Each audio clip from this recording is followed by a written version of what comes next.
Ladies and gentlemen, distinguished colleagues, first of all, let me thank the organizers for inviting me to this meeting. I will talk about hypertension and COVID-19 and will develop my theme on the 4 topics you see in this slide.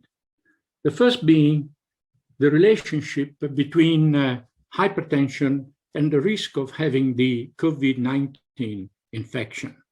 Now, from the very beginning, it was quite clear that hypertension is quite common in patients infected by the COVID-19 virus. You have an example here.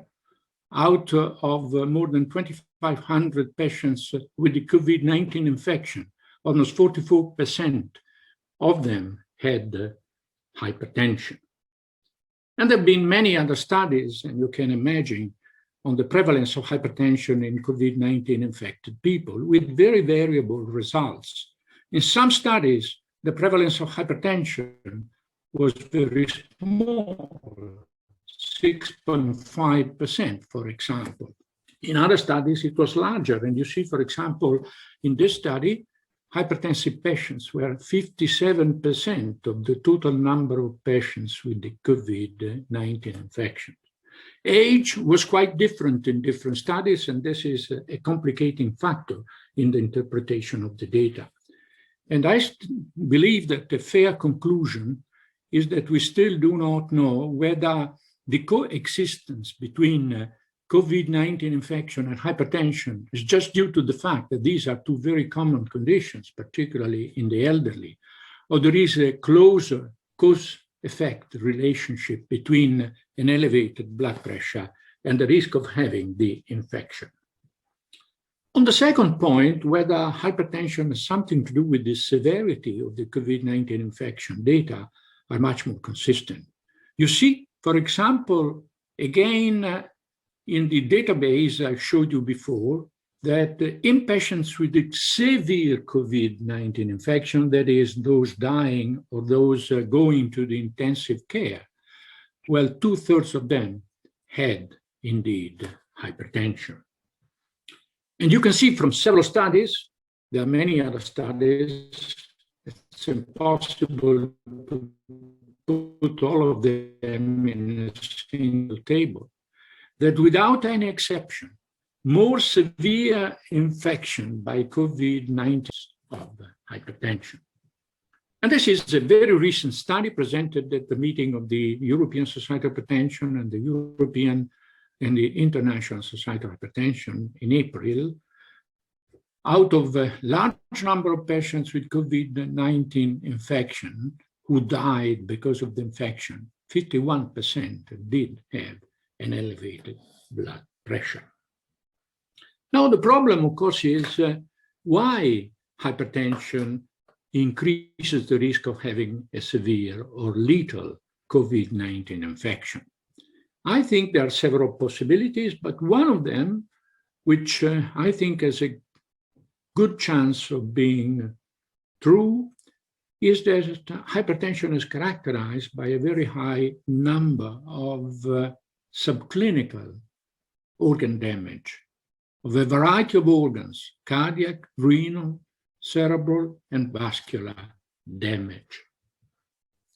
You see here the data from the PAMALA study, which is a population study we're running in the northeast outskirts of Milan.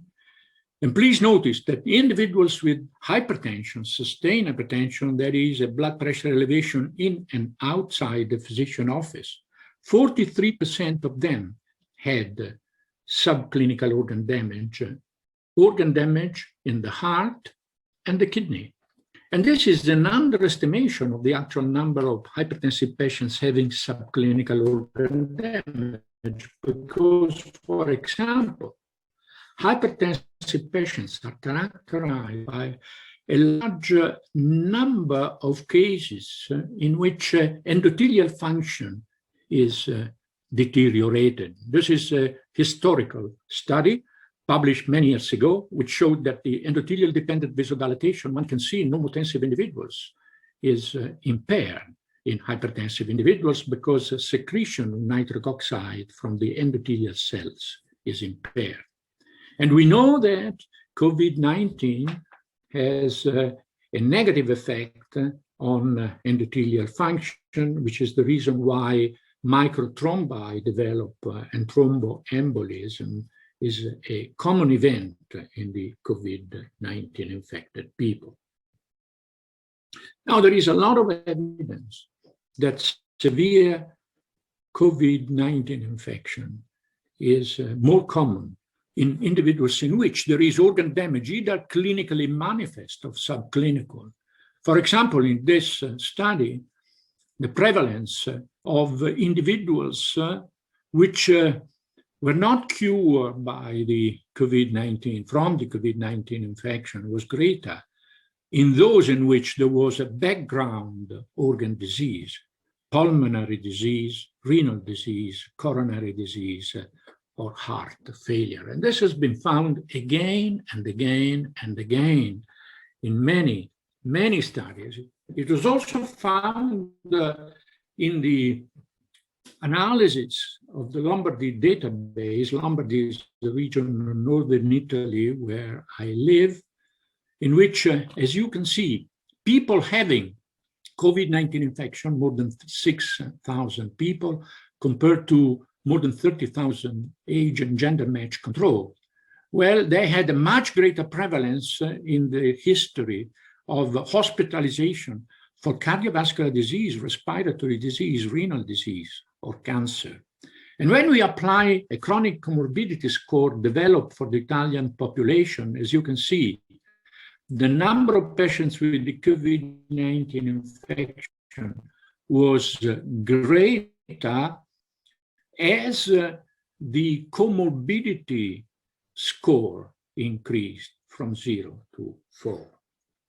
Recently, we have developed an algorithm based on 29 conditions or diseases independently contributing to the severity of COVID-19.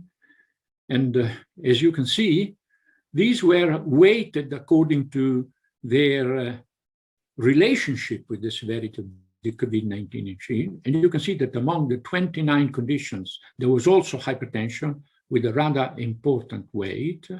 And this score showed a very clear-cut relationship, much greater than only age alone or other scores with the severity of the infection. So the background health of the subject is heavily involved in the risk of an individual of having a severe form of the COVID-19 infection. And this can be reasonably well predicted by some score. This score in particular was based on 20 million individuals from 5 Italian regions. Now, the other point I would like to address is whether there are some antihypertensive drugs which modify the risk and the severity of the COVID-19 infection. And all of you know that this possibility came up because of the discovery that the COVID-19 virus enters the cell through the ACE2 enzyme location. And ACE2 is part of the renin-angiotensin system, although only a marginal part of the renin-angiotensin system. A second discovery was that the use of blockers of the renin-angiotensin system was associated with an upregulation of the ACE2 receptors. And this, of course, entered the teams of the press, the lay press, which interpret the data as raising the possibility that blockers of the renin-angiotensin system, which are common drugs, not only for the treatment of hypertension, but also for the treatment of heart failure, renal disease, just to make an example, and the post-myocardial infarction phase. Well, they could increase the risk of having an infection or a severe infection. Now, the scientific societies were very concerned about this press campaign because this could lead to stopping treatment with blockers of the renin-angiotensin system, having a greater percentage of patients with an uncontrolled blood pressure, and also having a greater number of patients with cardiovascular events, because we know that discontinuation of life-saving drugs, such as the blockers of the renin-angiotensin system, is associated with a clear-cut increase in the risk of serious events. Here you have the data from the Lombardy region, once again, very large number of hospital admissions for strokes and coronary disease. And you can see that those discontinuing antihypertensive treatment had almost 40% increase in the risk of being hospitalized for a hypertension-related cardiovascular event. But then several data were collected disproving that blockers of the renin-angiotensin system are involved in the risk of having a COVID-19 infection. These are data from the Lombardy database I showed you before.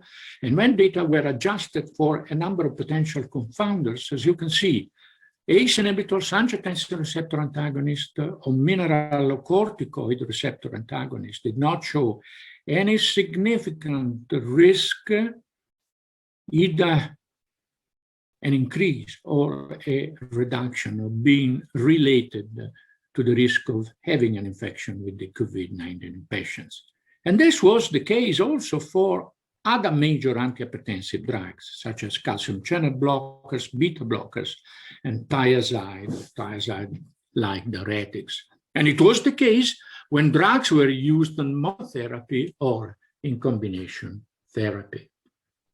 Now, many other data on the same topic have been published, not all of them consistent. It is impossible to find entirely consistent data on any topic related to COVID-19 infection. But certainly, almost most of them confirm the findings I showed you before. There is no relationship between blockers of the renin-angiotensin system and the severity of the infection. And you have here a very recent meta-analysis published in the Journal of Hypertension, showing that administration of blockers of the renin-angiotensin system did not modify the risk of the infection. Now, there have been some studies suggesting that ACE inhibitors may have a protective effect at variance from angiotensin receptor antagonists. The largest ones were studies published, one in the New England Journal of Medicine, another one in the Lancet, in the collection and analysis of the data. And in the meta-analysis I showed you before, and this is based on almost 90,000 patients from several studies, no difference has been found between ACE inhibitors and angiotensin receptor antagonists. That is, these two classes of drugs do not alter the risk of an individual of having an infection or a severe COVID-19 infection. And this has now been accepted by the European Agency for Drug Use in Europe, which has come up with the statement you may see here, that is that people should not indeed stop any type of antihypertensive treatment, including blockers of the renin-angiotensin system, for the fear that they can adversely modify the risk of the severity of the COVID-19 infection. And because of this, I do not think that guidelines for the treatment of hypertension should be modified in any way, in any substantial way, given the evidence available to us. But some different recommendations can also be considered. For example, we should have a special attention to proper lifestyle measures for subjects with hypertension having a COVID-19 infection. Recommendation, as I mentioned a moment ago, should be the same, both with regard to antihypertensive drugs and treatment strategies. And perhaps we should emphasize the importance of controlling blood pressure through self-measurement of blood pressure and the importance of paying attention to adherence to treatment, given the greater difficulty during the pandemic of COVID-19 of being visited by a doctor or having proper examinations as far as blood pressure control is concerned. Now, let me now come to few other issues which have come to the interest of physicians and investigators at later times. Now, we know that COVID-19 is not a pulmonary disease, but it is a systemic disease with a heavy involvement of the heart and the vessels. Does this involvement include blood pressure values and hypertension control? I think there are very few data on this. We really do not know what happens to blood pressure because of the alterations in the environment produced by the COVID-19 infection. There's been a very interesting paper by Kreutz and co-workers on behalf of the European Society of Hypertension on factors which may alter level of blood pressure and blood pressure control, or in the pandemic world as a whole.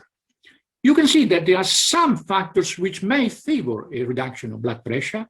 Work-related stress is less, duration of sleep may be greater, pollution is less, noise is less.